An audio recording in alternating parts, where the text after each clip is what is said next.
Halo, suara saya terdengar ya? Terdengar jelas suara?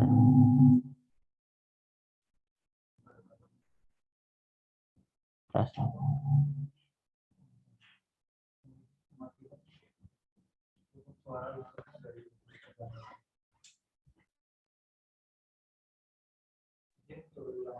Tes, suara saya terdengar ya?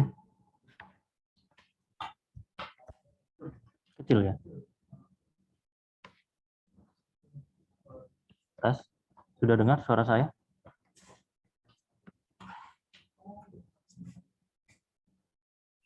Terdengar, dokter.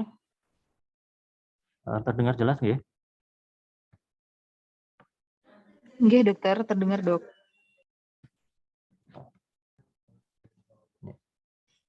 Ya, Assalamualaikum warahmatullahi wabarakatuh. Terima kasih atas kesempatannya. Terima kasih juga pada guru-guru saya, senior fellow dan sejawat-sejawat residen. Untuk siang hari ini, saya diberi tugas untuk mempresentasikan mengenai coronary imaging pada ISR.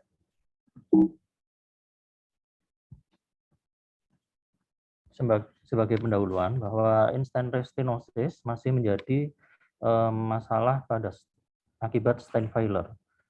Jadi data saat ini saya ambil dari data tahun 2022 di Euro Intervention, ternyata walaupun dengan teknologi yang sudah ada sampai saat ini, ternyata ISR PCI ini masih terjadi antara 5-10% pada prosedur-prosedur tersebut.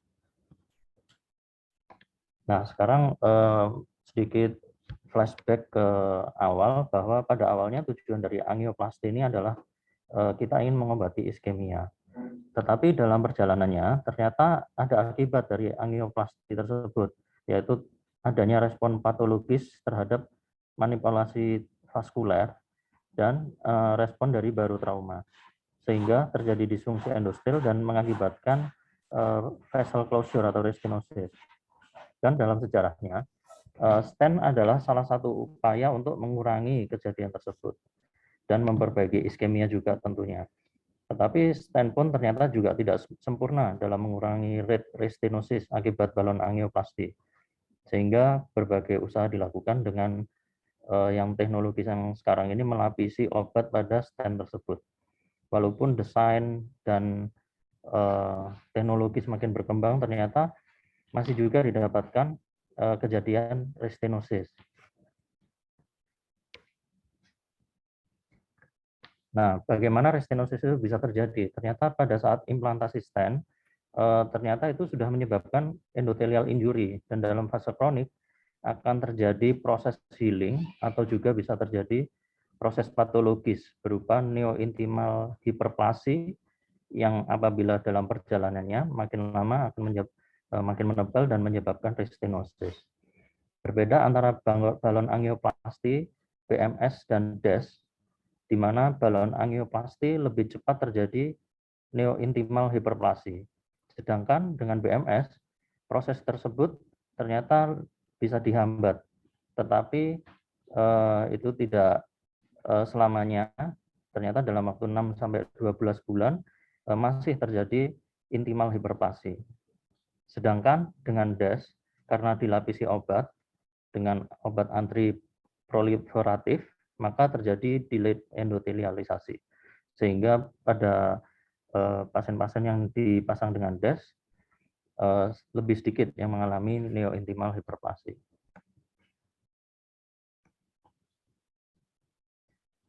Walaupun stent lebih superior dibandingkan dengan balon angioplasti dalam kejadian restenosis, stent juga masih menimbulkan permasalahan di mana neointimal hiperplasi ini masih terjadi lebih dari 1 tahun akibat dari manipulasi-manipulasi di vaskuler.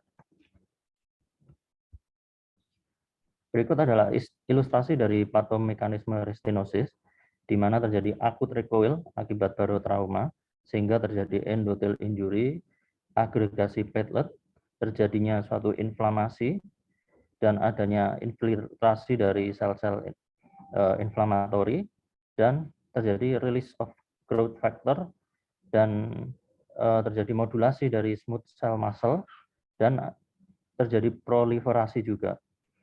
Dan akhirnya extracellular matrixnya terjadi remodeling, dan seiring berjalannya dengan waktu terjadi penyembuhan. Dan dalam proses ini bisa terjadi perbaikan atau terjadi hiperplasi yang berlanjut menjadi ISR.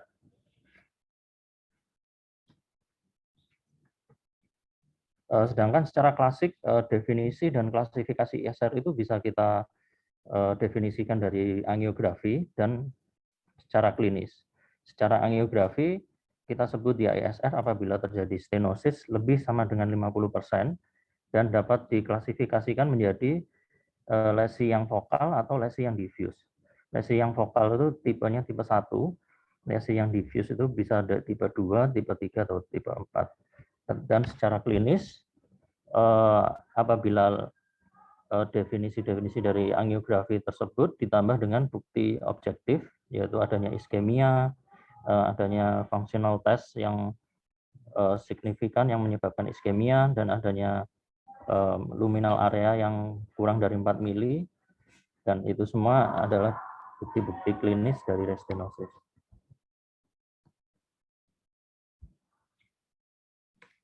Dan mengapa ISR dapat terjadi? Sampai saat ini kemungkinan dua yang menyebabkan adalah ternyata identifikasinya kita bisa identifikasi dari faktor biologi, faktor mekanik, dan faktor teknis saat kita implantasi dari stent. Dan faktor biologi itu bisa dari pasien sendiri atau dari obat atau dari mekanik, terutama ini pada saat implantasi, yaitu stent under expansion, distribusi stent yang tidak merata, adanya fraktur pada stent, ternyata obat yang di stent tersebut tidak bekerja, sehingga bisa menyebabkan ISR. Sedangkan secara teknis, ini akibat dari baru trauma yang kita lakukan. Kalau kita misalnya inflate balon di luar stent, ini juga bisa menyebabkan trauma pada vessel. Lalu adanya gap dari stent pada saat kita implantasi lebih dari satu stent, dan adanya lesi-lesi aterosklerotik yang tidak dilapisi oleh stent.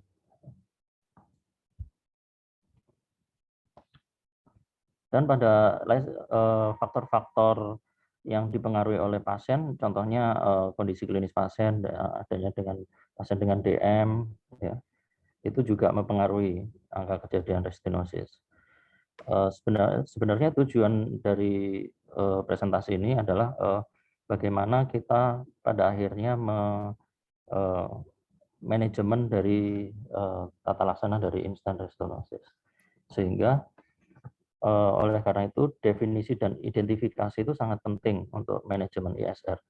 Sehingga kunci dari tata laksana ISR saat ini adalah kita harus bisa mendefinisikan secara jelas ISR melalui angiografi, dan terutama ini dari panduan dari guideline yang terbaru, terutama harus didefinisikan juga melalui intracoronary imaging.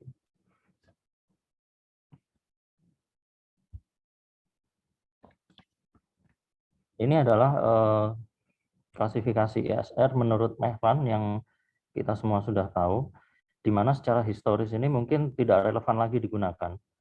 Karena pada penelitian ini dilakukan tahun dipublikasikan pada tahun 99 kalau tidak salah, dan penelitian ini dilakukan pada tahun 95 sampai 97. Dan secara historis ini pasien-pasien populasinya masih menggunakan BMS, di mana patomekanisme dan gambaran patologis ISR pada BMS dan DES itu ternyata berbeda, sehingga dibutuhkan klasifikasi baru, terutama pada guideline juga sudah merekomendasikan untuk mengklasifikasikan ISR melalui intracoronary imaging.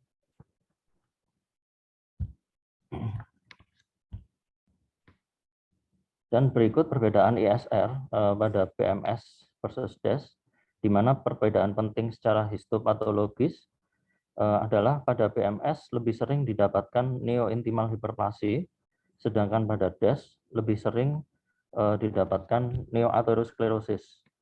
Dan patologi ini yang mendasari temuan pada intracoronary imaging.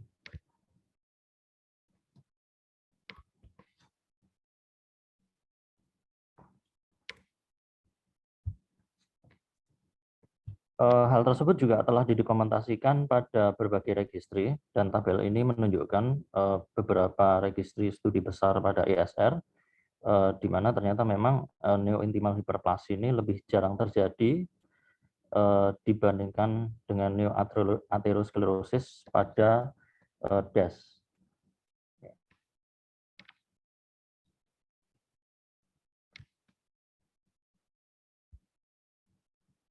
Dan oleh karena itu, guideline pada saat ini merekomendasikan atau menyarankan penggunaan intracoronary imaging pada ESR untuk menentukan morfologi dari ESR. Lalu apa yang bisa kita lihat dengan intracoronary imaging? Yang bisa kita lihat secara umum yang didapatkan adalah tentunya restenosis mungkin kita dapatkan intimal hiperplasi, ya. Yang berikutnya adanya chronic under expansion dari stent, lalu adanya stent fracture, dan neoaterosklerosis. Jadi ini lesi-lesi yang mendasari yang mungkin akan kita temukan pada intracoronary imaging. Lalu intracoronary imaging yang mana yang akan kita gunakan? Lalu apakah bisa kita gunakan iFuse, apakah kita bisa gunakan OCT? Tentunya masing-masing mempunyai keunggulan dan kelemahan. Tetapi pada lesi instant restenosis ini ternyata kita lebih memerlukan gambaran yang lebih detail, yang gambarannya lebih tajam, karena lesi-lesi tersebut ternyata lebih dekat ke arah wire. Ya, sehingga penelitian-penelitian dari instant restenosis ini ternyata lebih banyak menggunakan OCT dibandingkan iFuse, dan itu ada dasar-dasar fisika atau mekanik dari karakteristik dari iFuse dan OCT, di mana OCT ternyata mempunyai resolusi 10 kali lebih tinggi dibandingkan dengan iFuse, sehingga dalam melihat lesi kita bisa mendefinisikan lebih jelas dengan menggunakan OCT dibandingkan iFuse.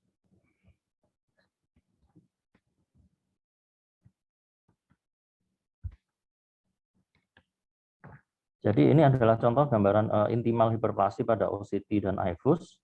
Gambar atas menunjukkan gambaran OCT, gambaran yang di bawah ini merupakan gambar iFuse. Jadi gambar yang kuning itu OCT, gambar yang putih itu gambaran iFuse. Di sini sudah bisa kita lihat bahwa pada OCT gambar kiri atas itu adalah contoh gambaran intimal hiperplasi yang homogenus, dan yang kanan atas itu adalah intimal hiperplasi yang heterogen. Heterogen gambaran terang gelapnya itu. Gambaran terang gelapnya itu heterogen. Kan kita bisa bandingkan bahwa ternyata kiri dan kanan itu terang gelapnya berbeda. Nah, sedangkan apabila ini pada lesi yang sama, apabila kita lakukan dengan iFuse, ternyata gambaran seperti ini itu hampir sama. Sehingga padahal secara patologis gambaran terang gelap ini sangat dibutuhkan untuk mengidentifikasi lesi, sehingga ini adalah kelemahan iFuse dalam mengidentifikasi lesi pada stenosis. Tetapi ada juga usaha bahwa dengan menggunakan virtual histologi, dengan menggunakan iFuse, ternyata masih bisa kita lihat lesi-lesi, definisi dari lesi-lesi di intimal hiperplasi. Tetapi ini data-data atau penelitian-penelitian yang dilakukan mengenai instant restenosis ini masih lebih banyak menggunakan OCT.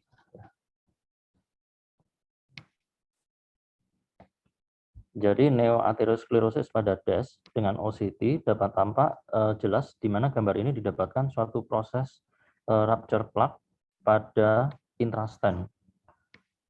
Pada intrastent sehingga menyebabkan terbentuknya intraluminal thrombus, dan ini bisa terlihat pada gambar D, E, dan F. Itu tampak jelas yang di panah merah itu. Yang di panah merah itu adalah gambar intraluminal thrombus. Dan gambar A yang ada tanda panahnya itu adalah gambaran rupture plaque, dan tanda panah putih yang di gambar A itu adalah gambaran stentnya, ya.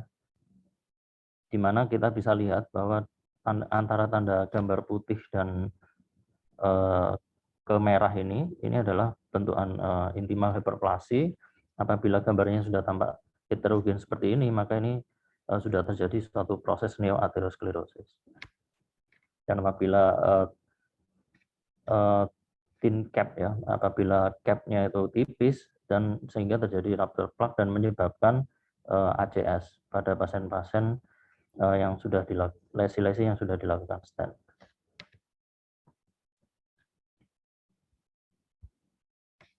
Jadi secara karakteristik restenotic structure ini bisa kita identifikasi melalui OCT. Jadi restenotic structure ini kita lihat apabila kita sudah temukan stent, stentnya ini adalah yang di sini. Di sini dapat ada gambaran homogenus. Ini adalah apabila terang dan gelapnya ini tidak banyak perbedaan, kita lihat semuanya gambaran terang, maka kita anggap ini suatu intimal hiperplasi yang homogenus atau lesi yang homogenus. Apabila terang dan gelapnya ini bervariasi, seperti gambar di tengah, yang itu adalah kita sebut lesi yang heterogenus. Ya. Dan apabila sebelah kanan ya, sebelah kanan yang layered itu ternyata ada lesi restenosis yang terjadi lapisan atasnya homogen dan lapisan bawahnya itu ada proses yang heterogen juga.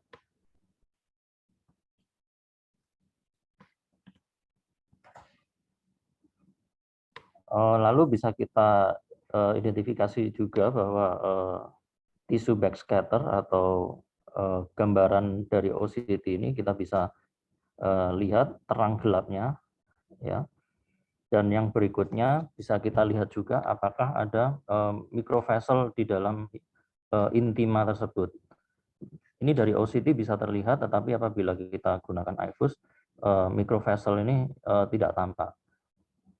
Dan apabila tampak, ya kita bisa identifikasi mungkin lesinya sudah terjadi kronis. Lalu kita bisa juga identifikasi lumennya, apakah lumennya ini irregular atau reguler.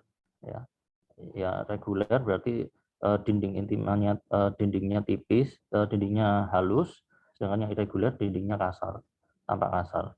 Dan yang paling penting, apakah kita bisa temukan materi intraluminal, contohnya trombus, ya, seperti gambar di sebelah kanan, ya, sebelah kanan yang ada tulisannya yes, itu kita dapatkan materi intraluminal, kemungkinan besar itu adalah suatu trombus.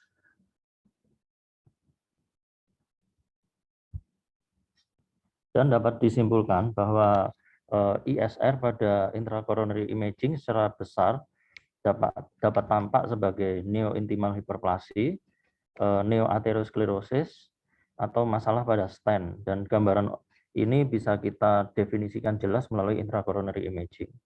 Ya. Dan ini berkorelasi dengan temuan patologis di dalam pembuluh darah. Ya. Jadi yang kita lihat tadi itu adalah gambaran cross-seksional.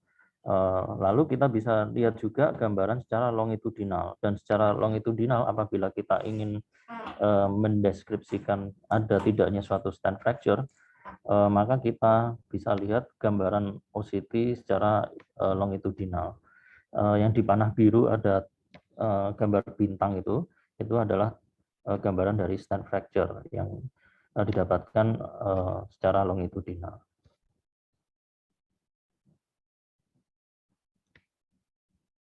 Lalu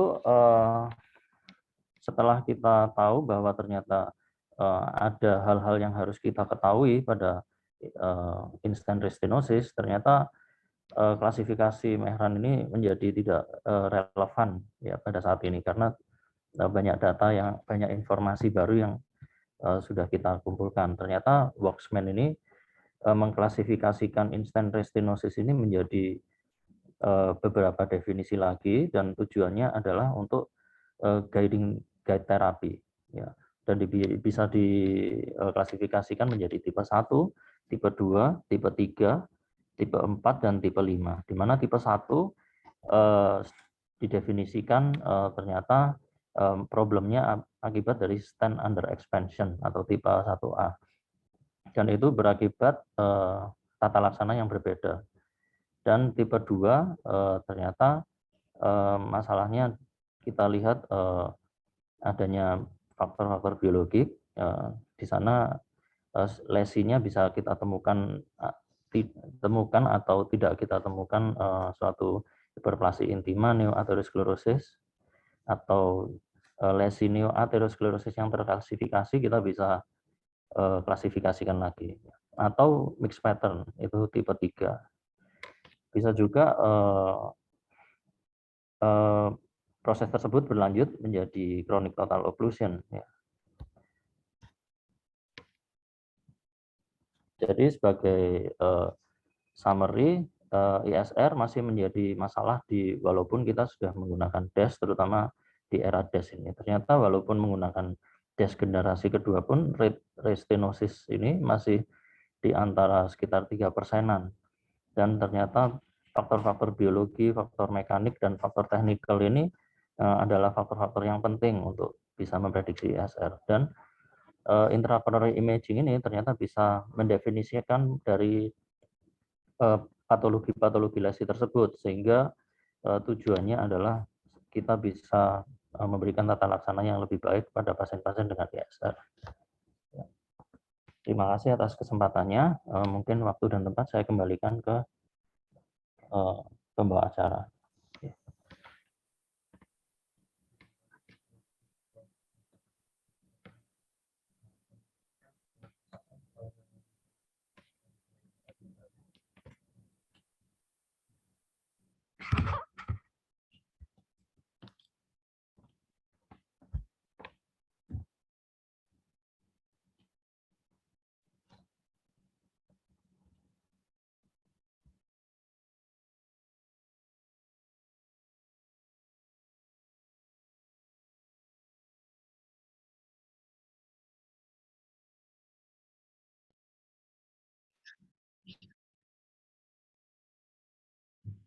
Langsung dok, dengan apa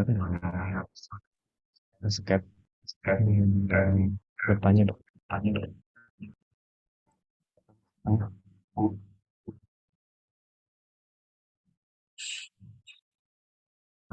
Terima kasih dokter Sari penjelasannya. Untuk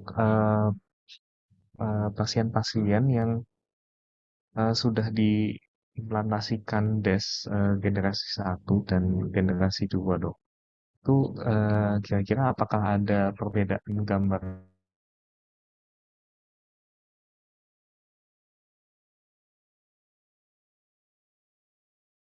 atau adakah bagaimanakah cara membedakan gambaran ISF DES generasi 1 dengan generasi 2 dok? Mohon maaf dok. Terima kasih dok.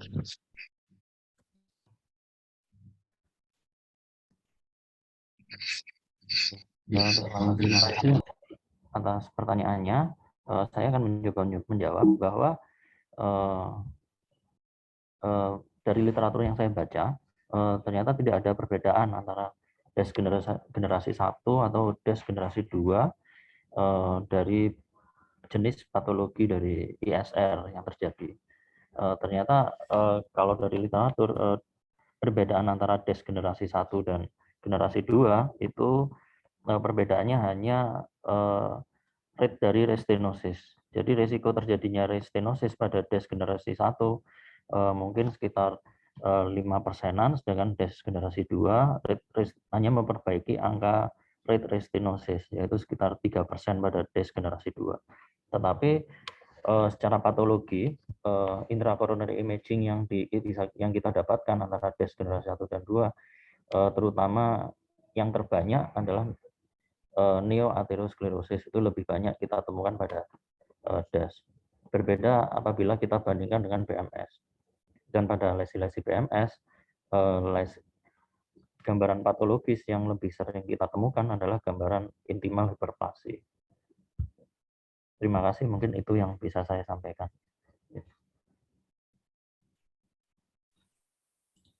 Baik dok, terima kasih.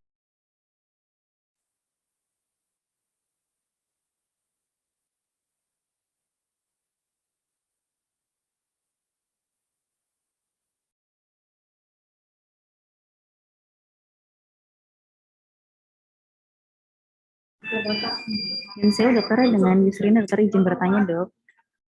Saya mempunyai satu pertanyaan dokter. Tadi sudah dokter jelaskan juga dari hasil intracoronary imaging bisa untuk membedakan antara neointimal hiperplasia ataupun neoarteriosklerosis, dan nantinya untuk kedepannya nanti dapat menentukan membantu manajemen pasien untuk selanjutnya dokter.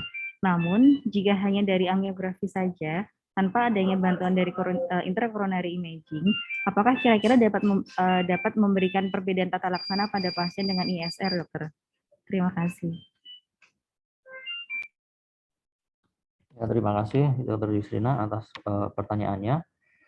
Mungkin tata laksana yang kita tahu sampai saat ini bahwa pasien-pasien dengan instant restenosis terapinya kalau tidak dengan balon angioplasti POBA ya, atau kita gunakan dengan drug coated atau pakai BCB ya, DEP, pakai DEP ya.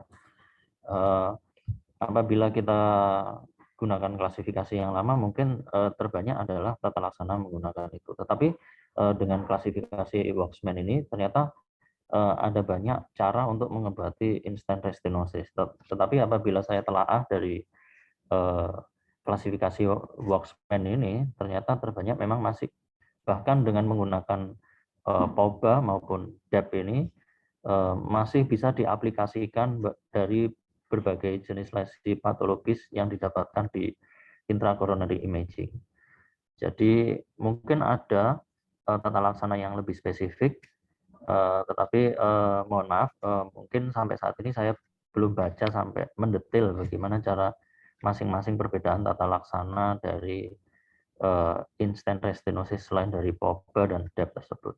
Ya di sana mungkin bisa disebutkan bahwa ada tata laksana dengan menggunakan brachytherapy, dengan laser juga bisa ya, dengan vaskular brachytherapy. Tetapi mungkin itu keterbatasan saya belum membaca mengenai literatur tersebut. Ya, terima kasih atas pertanyaannya. Baik dokter, terima kasih dokter.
Izin bertanya dokter, mengenai ini apakah untuk iFood sendiri jika memang di fasilitas kita belum ada OCT, apakah bisa untuk mendeteksi ISR-nya dokter? Matur nuwun.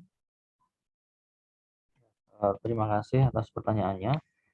Tentunya dengan iFus maupun OCT pada prinsipnya masing-masing tetap bisa mendefinisikan ISR. Jadi apabila kita hanya ingin melihat ISR ada atau tidak, baik IFUS atau OCT tetap bisa digunakan.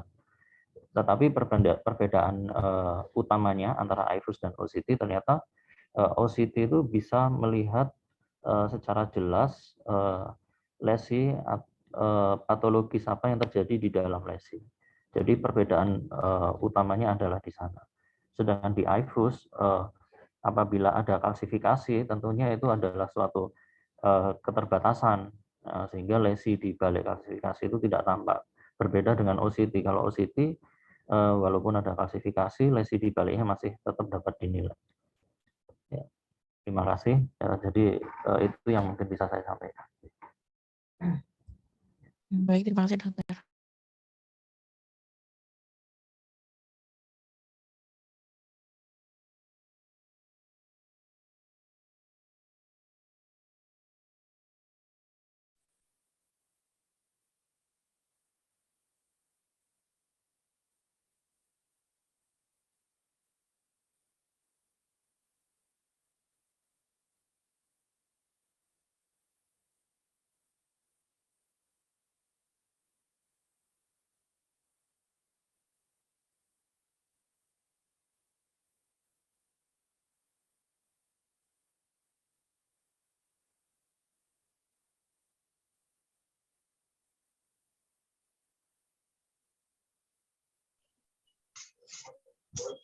Izin bertanya boleh dokter?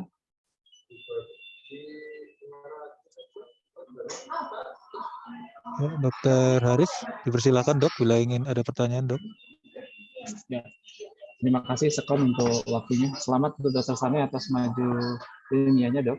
Yang ingin saya tanyakan adalah satu dok terkait neoatherosclerosis dan tadi itu ada berkaitan dengan neointima ya dok. Saya ketinggalan di awal tadi dok. Yang ingin saya tanyakan adalah bagaimana proses terjadinya. Terus yang kedua, apakah kedua proses tersebut berjalan sendiri-sendiri atau sesuatu yang berjalan terpisah. Kemudian yang ketiga dok terkait minimal lumen area dok terkait penggunaan intracoronary imaging ini bagaimana dalam mengidentifikasi ISR minimal lumen area MLA. Terima kasih dokter. Terima kasih senior saya Dr. Haris atas pertanyaannya. Mungkin saya akan mencoba menjawab. Jadi neoatherosclerosis dan intimal hiperplasi ini adalah proses yang berbeda ya, dan di mana gambaran patologisnya juga berbeda. Jadi apabila kita lihat terang gelapnya itu bervariasi, mungkin sudah terjadi proses neoatherosclerosis. Dan mungkin yang kita anggap sebagai lesi fibrus itu mungkin ya dari gambarannya adalah terbanyak lesi-lesi dari hiperplasi intima, dan apabila sudah terjadi proses atherosclerosis yang baru, mungkin pada perjalanannya bisa membentuk lesi kalsifikasi baru di dalam intrasten. Nah, sedangkan mengenai minimal lumen area, berapa cut off-nya kita sebut dia sebagai instant restenosis. Kalau dari literatur yang saya baca, belum ada yang mendefinisikan berapa minimal lumen. Mungkin saya yang kurang baca, gitu. Tetapi apa yang saya baca belum ada yang mendefinisikan berapa minimal lumen area kita bisa sebut sebagai instant restenosis. Tetapi dari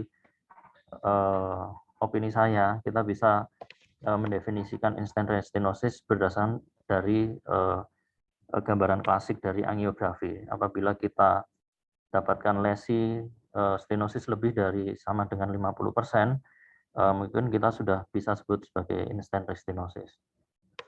Tetapi apabila kita lihat dari intracoronary imaging, cara kita mendeploy stent ya, tentunya masalah di stent ini juga bisa dipakai sebagai suatu definisi. Tetapi kita sebut kita berhasil implantasi stent ya apabila kita dapatkan mungkin bisa dikoreksi kalau salah, minimal stand area ya pada non left main ya dari OCT mungkin sekitar 2,9 ya.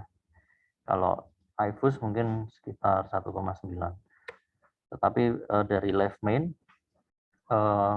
apabila kurang dari 4,5 kita mungkin sudah curiga itu sebagai suatu iskemik. Dan di dalam intracoronary imaging itu sebenarnya kan kita bisa mengukur stand areanya, ya, stand areanya itu, ya, dan di dalam stand areanya itu kita juga bisa mendiagnosis apakah pada saat implantasi stand sebelumnya terjadi masalah atau tidak. Apabila sudah melewati batas-batas definisi tersebut, mungkin instant restenosis ini bisa terjadi akibat dari masalah di implantasi stand-nya. Ya. Tetapi berapa cut off dari intracoronary imaging bisa disebut ini suatu instant restenosis? Mungkin dari kalau mungkin yang bisa saya jawab mungkin kita bisa definisikan dari gambaran angiografi. Dan dari gambaran intracoronary imaging ini kita bisa mendeskripsikan lesi patologis tersebut. Mungkin dari senior atau senior fellow mungkin ada yang bisa menambahkan. Terima kasih.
Terima kasih atas kesempatannya. Mohon maaf bila ada kurang dan salah-salah.